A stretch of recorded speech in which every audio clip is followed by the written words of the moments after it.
Kahit nga hindi nagbibigay ng kanyang opinyon at kahit tahimik sa nasabi nga pong flood control issue itong si Lito Lapid. Tinawag nga siyang kung may flood control or ghost project, tinawag naman siyang ghost senators. Ano nga daw ba ang papel ni Senator Lito Lapid sa Senado? Gayong napakatahimik nito at walang sinasabi sa issue. Sa naging panayam sa kanya, sinabi ni Senator Lito Lapid na kalina lang yan, kung magaling sila, sige sila na ang magaling. May mga alam sila na hindi ko alam, may mga alam ako na hindi nila alam. Katulad na lamang ng pagdidirect sa movie. Hindi nila alam yan, pero alam ko. Ikaw, may alam ka na hindi ko alam, may alam ako na hindi mo alam. Yan ang naging pahayag niya. Kaya naman tinulugsa ang nasabing senador sa nasabing mensahe niya na ito hinggil sa pagiging tahimik niya sa issue ng flood control ngayon sa Pilipinas. Ano nga ba ang say ng mga netizen sa sinabi ni Lito Lapid na ang pagdidirect ko ay hindi nila alam? Ang alam nila ay hindi ko alam at ang alam ko ay hindi nila alam. Narito po ang say ng mga netizen. Say ni Ramon Z. Carion, kaya nga dapat sa pelikula ka na magaling, huwag ka diyan at gastos ng bayan sa wala mong alam, di ba? Kaso nga, hindi naman pelikula ang Senado at yung dinedirect mo, katang isip lang. Alang hiya talaga. Samantala, narito naman ang naging pahayag pa at pagtatanggol naman ng isang netizen sa kanya mula kay Conrado Manungsong.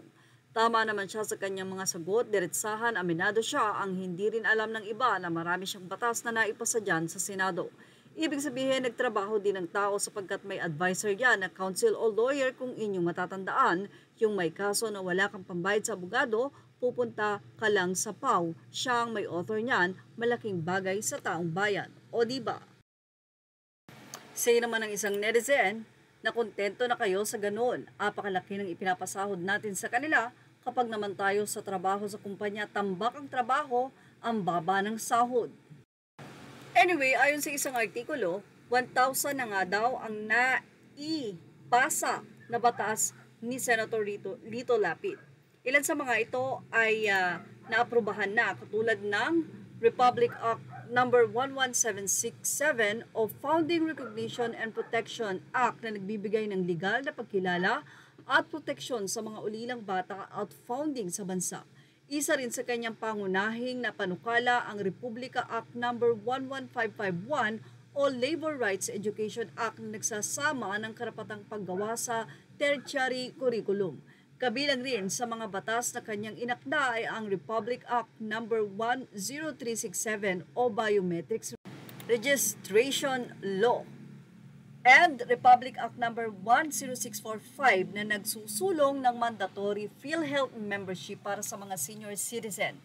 Republic Act number 9850 na nagdedeklara sa ARNIS bilang pambansang sports ng Pilipinas, Republic Act number 11765 of Financial Products and Services, Consumer Protection Act, Republic Act number 11650 na naglalayong isulong ang inclusive education para sa mga batang may kapansanan, at Republic Act number 1157 na nag-aambyenda sa Judiciary Recognition Act BP 129.